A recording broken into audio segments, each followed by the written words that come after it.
Horror कहानियाँ रहस्यमयी गर्भ। 60 वर्ष की उर्मिला शहर के बाहरी हिस्से में अपने छोटे से घर में अकेली रहा करती थी। एक रात शहर में बहुत जोर का तूफान आया। जोर जोर से हवाएं और आंधी तूफान के साथ तेज बारिश होने लगी। उन आवाजों को सुनकर कोई भी घबरा जाता, लेकिन उर्मिला घर के सारे खिड़की दरवाजे बंद कर गहरी नींद में सो रही थी। रात के लगभग 12 बजे होंगे कि किसी ने उर्मिला के घर का दरवाजा खटखटाया। दरवाजे के खटखटाने की आवाज सुनकर उर्मिला की नींद खुलती है। आखिर इतनी रात को कौन आया होगा? उर्मिला जाकर दरवाजा खोलती है तो सामने लगभग 26 साल की बेहद सुंदर लड़की को खड़ा देख हैरान रह जाती है। कौन हो बेटा? और इतनी रात को इतने भयंकर तूफान में कहाँ भटक रही हो? चाची, आपने मुझे पहचाना नहीं? मैं आपकी दूर की रिश्तेदार शालिनी। अरे हाँ, बचपन में तुझे देखा था। इतनी जवान हो गई है, कैसे पहचान में आती? लेकिन तू यहाँ क्या कर रही है, और वो भी ऐसी अंधेरी तूफान भरी रात में? उर्मिला की बात सुनते ही शालिनी की आंखों से आंसू बहने लगे। वो फूट फूट कर रोने लगी। ये देखकर उर्मिला को कुछ समझ में नहीं आया और उसने शालिनी का हाथ पकड़कर घर के अंदर आने के लिए कहा। जैसे ही शालिनी घर के अंदर रोशनी में आई, उर्मिला की नजर उसके पेट की तरफ गई, जिसे देखकर ये साफ पता चल रहा था कि वो प्रेग्नेंट है। अरे, तू तो पेट से है। ऐसी हालत में इतने भयंकर तूफान में आधी रात को बाहर भटक रही है। आखिर बात क्या है बेटा? मुझे सब कुछ साफ साफ बता। क्या बताऊं चाची, ये सब जिसकी वजह से हुआ है उसके बारे में बताने में भी मुझे शर्म आती है। मैंने घर वालों की मर्जी के खिलाफ जाकर एक लड़के से शादी कर ली थी, पर वो शादी के 1 महीने बाद ही मुझे छोड़कर चला गया। छोड़कर चला गया का क्या मतलब? क्या उसके साथ कोई हादसा हो गया? नहीं, उसे कोई दूसरी लड़की पसंद आ गई और मेरी प्रेगनेंसी की खबर सुनते ही उसने मुझे बेसहारा छोड़ दिया। उसके बाद मैं अपने घर गई, लेकिन माँ पापा ने मुझे घर में कदम तक नहीं रखने दिया। तभी मुझे आपकी याद आई। कोई बात नहीं, कोई बात नहीं। तुमने यहाँ आकर अच्छा ही किया। एक काम करो, तुम आराम करो। वैसे भी ऐसी हालत में इतना घूमना फिरना और इस तरह आधी रात को बाहर भटकना ठीक नहीं होता। प्रेग्नेंट औरत को आधी रात को घर से बाहर नहीं निकलना चाहिए। बुरी आत्माएं उस पर अपना असर दिखा सकती है। और इतना कहकर उर्मिला ने शालिनी को एक दूसरे कमरे में जाकर आराम करने के लिए कहा। लेकिन जैसे ही शालिनी अपने कमरे में जाने लगी, अचानक से उर्मिला ने उसे रोक लिया। एक बात बताओ बेटा, तुम्हारा कौन सा महीना चल रहा है? पेट देखकर तो लगता है कि लगभग 6 महीने पूरे हो गए होंगे। उर्मिला की बात सुनकर शालिनी के होठों पर मुस्कुराहट आ गई। चाची जी, अभी सिर्फ 1 ही महीना हुआ है। शालिनी की बात सुन उर्मिला दंग रह गई। उसे समझ में नहीं आ रहा था कि प्रेगनेंसी के पहले ही महीने में शालिनी की हालत ऐसी क्यों थी। लेकिन फिर उसने बात को नजरअंदाज कर शालिनी को आराम करने के लिए कहा और खुद भी कमरे में जाकर सो गई। अभी कुछ ही घंटे बीते थे कि अचानक से एक बच्चे के बड़े ही अजीबोगरीब बेढंगे तरीके से रोने की आवाजें उर्मिला के घर में गूंजने लगी। उन आवाजों को सुनकर उर्मिला की नींद फिर से खुलती है। ये अचानक बच्चे के रोने की आवाज कहां से आने लगी? उसने उठकर चारों तरफ देखा, पर वहां उसे कोई नजर नहीं आया। उर्मिला घबराते हुए शालिनी के कमरे में गई तो वहां उसे कमरे की दीवार पर एक बेहद खौफनाक साया नजर आया, जिसे देखकर उर्मिला बुरी तरह से घबरा गई। आखिर ये सब क्या हो रहा है? शालिनी, शालिनी उठो!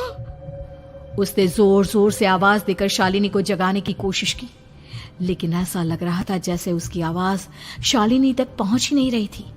कमरे की दीवार पर एक बहुत बड़ा और बेहद डरावने दिखने वाले इंसान का साया और एक बच्चे के अजीबोगरीब ढंग से रोने और चीखने की आवाजें अब उर्मिला को ज्यादा डराने लगी थी। उर्मिला को शालिनी की चिंता सताने लगी और उसने पूरी ताकत के साथ चीख कर शालिनी को आवाज लगाई, शालिनी! तभी अचानक सब कुछ एकदम पहले जैसा हो जाता है और उर्मिला की आवाज सुनकर शालिनी की नींद खुलती है। क्या हुआ चाची? आप इतनी तेज क्यों चिल्ला रही हैं? अब ठीक तो है ना? अभी अभी मैंने तुम्हारे कमरे में कुछ अजीब सा देखा। तुम ठीक हो ना शालिनी? मुझे यहाँ एक बच्चे के रोने की आवाज़ें आ रही थी। लगता है आपको मेरी कुछ ज़्यादा ही चिंता हो गई है। आपने मेरी प्रेगनेंसी के बारे में कुछ ज़्यादा ही सोच लिया होगा। मैं एकदम ठीक हूँ, आप आराम से सो जाइए। इतना कहकर शालिनी ने उर्मिला को फिर से अपने कमरे में जाने के लिए कहा और खुद भी जाकर सो गई। पर अब उर्मिला की आंखों से नींद गायब हो चुकी थी। अगली सुबह जब शालिनी उठी तो वो सीधा उर्मिला के पास आई। गुड मॉर्निंग चाची। तभी अचानक उर्मिला की नजर शालिनी के पेट पर पड़ती है, जिस पर नीले रंग से एक अजीब सी आकृति नजर आ रही थी। शालिनी, ये तुम्हारे पेट को क्या हुआ? मैंने इतनी औरतों को देखा है, ऐसा तो किसी के साथ नहीं होता। शालिनी ने जैसे ही अपने पेट की तरफ देखा तो उसे वहां कुछ भी नजर नहीं आया। चाची कुछ भी तो नहीं है, सब कुछ एकदम नॉर्मल है। आपको क्या अजीब लग रहा है? इससे पहले कि उर्मिला उसके सवाल का कोई जवाब देती, अचानक से शालिनी के पेट में जोर जोर से दर्द होने लगा। वो बुरी तरह दर्द से तड़पने लगी। चाची, चाची। ये सब देखकर उर्मिला बहुत घबरा गई। उसने धीरे धीरे शालिनी के पेट को सहलाना शुरू किया, लेकिन शालिनी का दर्द कम नहीं हुआ। उर्मिला जाकर रसोई से पानी का गिलास लेकर आई और शालिनी को पानी पिलाने की कोशिश करने लगी। ले बेटा, पानी पी ले, तुझे आराम मिलेगा। ले ले। नहीं चाची, मुझे बहुत तेज दर्द हो रहा है। अरे थोड़ा पी ले बेटा। जैसे ही उर्मिला ने शालिनी को पानी पिलाया, उसने देखा कि गिलास में बचा पानी का रंग नीला पड़ गया और शालिनी की आंखें अजीब हो गई। उसके पेट पर बच्चे का एक डरावना चेहरा नजर आने लगा। ये सब देखकर उर्मिला की डर से हालत खराब होने लगी, पर तभी शालिनी का दर्द ठीक हो गया। बेटी, अभी तुम्हारा दर्द ठीक है तो ऐसा करो, तुम थोड़ी देर आराम कर लो। शालिनी को आराम करने के लिए कहकर उर्मिला तेज कदमों से चलकर घर से बाहर निकल जाती है और पास ही रहने वाली एक औरत कालिंदी के पास पहुंचती है। अरे उर्मिला बहन, बड़े दिनों बाद दिखाई दी, क्या हुआ? बहुत घबराई हुई सी लग रही हो, सब ठीक तो है ना? क्या बताओ कालिंदी बहन, मेरी एक दूर की रिश्तेदार आई हुई है। वो पेट से है और उसके साथ ना अजीब अजीब चीजें हो रही है। अब उर्मिला सारी बात कालिंदी को बताती है, जिसे सुनने के बाद काले जादू और तंत्र विद्या की माहिर कालिंदी एक ताबीज बनाकर उसे देती है। बहन, मुझे शालिनी पर किसी बुरी आत्मा का साया लगता है। ये ताबीज ले जाओ, आज रात को 12 बजे उसे पहना देना, फिर सब ठीक हो जाएगा। उर्मिला ताबीज लेकर घर वापस आती है और अब आधी रात के होने का इंतजार करने लगती है। जैसे ही आधी रात होती है, वो नींद में सोई शालिनी को ताबीज पहना शांति से अपने कमरे में आकर अपने पलंग पर लेट जाती है। अब सब ठीक हो जाएगा, ये सोचकर उर्मिला शांति की एक सांस ही लेती है कि तभी अचानक उसकी आंखों के सामने कुछ ऐसा आता है जिसे देखकर उर्मिला डर से चीखने लगती है। तुम कौन हो? कौन हो तुम? जाओ यहाँ से, जाओ जाओ यहाँ से। तभी उर्मिला की एक जोरदार दर्द भरी डरावनी चीख वहां पर गूंज गई। उर्मिला की आंखों के सामने एक बच्चा खड़ा हुआ था, जिसका पूरा शरीर किसी बूढ़े की तरह नजर आता था, लेकिन मुंह किसी नवजात बच्चे की तरह था। उसकी आंखें गुस्से से लाल थी और वो घूर घूर कर उर्मिला की तरफ देखा जा रहा था। कौन हो तुम? कौन हो? उर्मिला के चीखते ही वो बच्चा जोर जोर से रोने लगा। घबराकर उर्मिला ने अपने हाथों को अपने कानों पर रख लिया। उसकी समझ में नहीं आ रहा है कि आखिर ये सब उसके साथ क्या हो रहा है। कौन हो तुम? कौन हो? क्या चाहते हो मुझसे? जाओ जाओ यहाँ से, आखिर तुम हो कौन? तभी अचानक से उर्मिला के पूरे घर में लाल रंग की रोशनी फैल गई। वो बच्चा धीरे धीरे कदमों से चलता हुआ उर्मिला की तरफ बढ़ने लगा। किसी नवजात पैदा हुए बच्चे के जैसे उसके रोने की आवाज अब उर्मिला के कानों में गूंज रही थी। लेकिन कुछ ही सेकंड में वो चुप हो गया और उसने बेहद खतरनाक आवाज में उर्मिला के सवाल का जवाब दिया। मैं वो हूँ जो अब तक पैदा नहीं हुआ, लेकिन जब मैं पैदा हो जाऊंगा तो वो होगा जो अब तक कभी नहीं हुआ। क्या कहना चाहते हो तुम?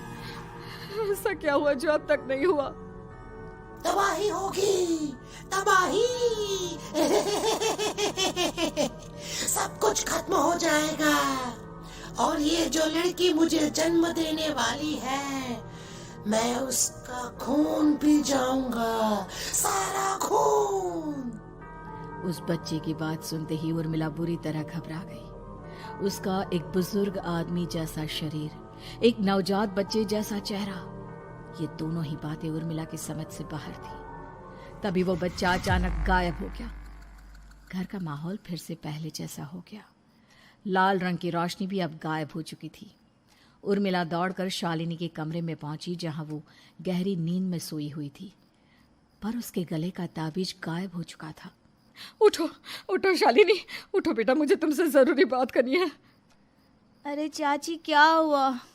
इतनी रात को आप परेशान क्यों कर रही हैं? सब ठीक है ना? अभी जब तुम सो रही थी ना, तो मैंने तुम्हारे गले में एक ताबीज पहनाया था। कहाँ गया बेटा, बताओ मुझे। शालिनी ने चारों तरफ अपनी नजरें घुमाकर देखा, लेकिन वहां पर कोई ताबीज नहीं था। वह हैरानी से उर्मिला के चेहरे की तरफ देखने लगी। उसे समझ में नहीं आ रहा था कि आखिर उर्मिला किस ताबीज के बारे में बात कर रही थी। नहीं चाची, यहाँ कोई ताबीज नहीं है। लगता है आपने कोई बुरा सपना देखा है। मैंने कोई बुरा सपना नहीं देखा। खैर छोड़ो, तुम अब सो जाओ, कल सुबह बात करते हैं। डर और घबराहट की वजह से उर्मिला की आंखों से नींद तो जैसे बिल्कुल गायब हो गई थी। अगली सुबह उर्मिला बिना कोई देर किए गांव के बाहर एक छोटी सी झोपड़ी में रहने वाले बूढ़े पंडित के पास पहुंची। पंडित जी, मेरी मदद कीजिए। अरे आओ आओ उर्मिला, क्या हुआ? सब ठीक तो है ना? क्या बताओ पंडित जी, बहुत बड़ी मुसीबत है। मेरी दूर की एक रिश्तेदार लड़की पेट से है और उसके साथ बहुत डरावनी चीजें हो रही है। कल रात को तो एक अजीब सा दिखने वाला बच्चा मेरी आंखों के सामने आकर खड़ा हो गया था। ये तुम क्या कह रही हो? मुझे साफ साफ बताओ कि आखिर तुमने क्या देखा? उर्मिला ने अपने साथ हुई बीती रात की पूरी घटना पंडित जी को बताई, जिसे सुन पंडित जी के माथे पर चिंता की लकीरें उभर आई। अनर्थ होने वाला है, अनर्थ। बरसों पहले भी उस हैवान ने एक लड़की के पेट से जन्म लिया था और उसके बाद उस शहर को पूरी तरह से तबाह कर दिया। कैसी विपदा पंडित जी, कैसे बात कर रहे हैं आप? बताइए मुझे, और इसका उपाय क्या है? इसका उपाय तो है, लेकिन बहुत कठिन है। हो सकता है कि उस उपाय को करने के दौरान तुम्हारी जान भी चली जाए। मुझे मेरी जान की कोई परवाह नहीं, पर आप जिस तबाही के बारे में बात कर रहे हैं, बस वो नहीं होनी चाहिए। लाखों लोगों की जान बचाने के लिए मैं कुछ भी करूंगी। तो ठीक है, मेरी बात ध्यान से सुनो। बरसों पहले एक भयानक तांत्रिक ने अपनी तंत्र क्रिया के जरिए एक मासूम लड़की के साथ रिश्ता बनाकर उसके पेट से जन्म लिया था। इस तरह से वो अपने जैसे लोगों की संख्या इस दुनिया में बढ़ाना चाहता था। आपके कहने का मतलब है कि शालिनी के पेट से भी उस शैतान को जन्म लेना है, इसलिए उसने उसके साथ ये सब किया है। ठीक पहचाना तुमने। अब मैं तुम्हें एक ऐसा सिंदूर दूंगा जिसे तुम्हें ले जाकर उस लड़की के पेट पर लगाना होगा। क्या ऐसा करने से सब कुछ ठीक हो जाएगा? नहीं उर्मिला, ये सब इतना आसान नहीं। उस लड़की के पेट पर सिंदूर लगाने के बाद तुम्हें उसका पेट काटकर उस हैवान को बाहर निकालना होगा। नहीं पंडित जी, मैं ये सब नहीं कर सकती। मैं भला एक जिंदा लड़की के पेट को अपने हाथों से कैसे काट सकती हूँ? अगर तुमने ऐसा नहीं किया तो कुछ ही दिनों में वो हैवान उस लड़की के शरीर से जन्म लेगा और उसके शरीर के सारे खून को पीकर अपनी ताकत को बढ़ाएगा। उसके बाद वो धीरे धीरे इस पूरे शहर को तबाह कर देगा। यहाँ पर कोई जिंदा नहीं बचेगा। लेकिन अगर मैं उसके पेट को काट दूंगी तो क्या वो जिंदा बच पाएगी? अगर शालिनी को कुछ हो गया तो, अगर उसकी मृत्यु हो गई तो? ऐसा कुछ नहीं होगा उर्मिला, तुम्हें अपने मन को पक्का करके ये काम करना ही होगा। सिंदूर लेने के बाद उर्मिला झोपड़ी से बाहर निकलने ही वाली थी कि तभी पंडित जी ने उसे पीछे से आवाज देकर रोका। उर्मिला, उस लड़की का पेट काटकर हैवान को बाहर निकालना ही काफी नहीं होगा। तुम्हें ध्यान रखना होगा कि ये सब करते हुए उस बच्चे का जो आधा बूढ़े का शरीर है उस पर सिंदूर की एक बूंद भी ना लगने पाए, क्योंकि अगर ऐसा हुआ तो वो तुम्हें और बाकी सबको कच्चा खा जाएगा। पंडित जी की बात सुन उर्मिला की आंखें फटी रह गई और उसके शरीर में डर की लहर दौड़ गई। फिर भी उसने हिम्मत की। ठीक है पंडित जी, मैं पूरी कोशिश करूंगी कि मैं उस हैवान को वहीं के वहीं खत्म कर पाऊं। इसके बाद उर्मिला तेज कदमों के साथ घर वापस आती है। दिन बीतता है, रात का अंधेरा छाने लगता है। शालिनी खाना खाकर सोने चली जाती है और उर्मिला लगातार उसके गहरी नींद में सो जाने का इंतजार करने लगती है, जिसके बाद उर्मिला दबे कदमों से शालिनी के कमरे में पहुंच गई। मुझे ये करना ही होगा। अब उर्मिला ने धीरे धीरे शालिनी के पेट पर पंडित जी का दिया सिंदूर लगाना शुरू किया। उर्मिला के हाथ बुरी तरह से कांप रहे थे। उसके एक हाथ में चाकू था जिससे वो पेट काटने वाली थी। उर्मिला ने एक नज़र शालिनी के चेहरे की तरफ देखा और फिर डरते हुए उसके पेट पर चाकू चलाना शुरू किया। कमाल है, मैं इसका पेट काट रही हूँ और ये आराम से सो रही है। इसे दर्द नहीं हो रहा क्या? तभी अचानक उर्मिला के कानों में बच्चे की रोने की आवाज सुनाई देने लगी। उसने घबराकर चारों तरफ देखा पर वहां पर कोई नहीं था। बस रोने की आवाज लगातार आ रही थी। उर्मिला बिना रुके लगातार शालिनी के पेट को काटती रही। उसे इस बात का भी ध्यान रखना था कि सिंदूर बच्चे के बूढ़े आदमी वाली शरीर के हिस्से पर ना लगे। कुछ ही देर में वो हैवानी बच्चा उर्मिला के हाथों में था। उसने बड़ी ही सावधानी से उस बच्चे को बाहर निकाला और पंडित जी के कहे अनुसार उसे घर से दूर जलाने के लिए ले गई। पर तभी उसके सामने वही बूढ़े शरीर और बच्चे के चेहरे वाला बच्चा आ गया। अपनी गोद में और सामने भी बच्चे को देखकर उर्मिला हैरान रह गई। मुझे मारोगी? मुझे इतनी हिम्मत कैसे आ गई तुम्हारी? तुम पैदा नहीं हुए हो और मुझे पता है जब तक तुम्हारा जन्म नहीं हो जाता तो मुझे कुछ नहीं कर सकते। इतना बोलते ही उर्मिला तुरंत उस बच्चे को घास के ढेर पर फेंक कर उसमें आग लगा देती है, जिसके तुरंत बाद वो बूढ़े आदमी के शरीर और बच्चे के चेहरे वाला अजीब तांत्रिक का भूत भी वहां से गायब हो जाता है। कुछ देर बाद उर्मिला घर पहुंचती है तो वो ये देखकर हैरान रह जाती है कि शालिनी का पेट अपने आप जुड़ चुका था। शुक्र है भगवान का और उन पंडित जी का, अब सब ठीक हो जाएगा। सुबह शालिनी सोकर उठती है तो अपना पेट देख पूरी तरह घबरा जाती है। चाची, चाची ये सब क्या हो गया? मेरा पेट अचानक कम कैसे हो गया? मेरा बच्चा कहाँ गया चाची? बेटी, वो बच्चा नहीं, एक खतरनाक तांत्रिक था जो तुम्हारी कोख से जन्म लेकर सबको मार देना चाहता था। वो पैदा होते ही तुम्हारी जान भी ले लेता, इसलिए मैंने पंडित जी के बताए उपाय से उसका खात्मा कर दिया है। अब सब ठीक है। शालिनी को उर्मिला की बात समझ में नहीं आती, जिसके बाद शालिनी को पूरी बात उर्मिला आराम से समझाती है। अब वो दोनों ही भगवान का शुक्र अदा करती हैं और एक साथ रहने लगती हैं।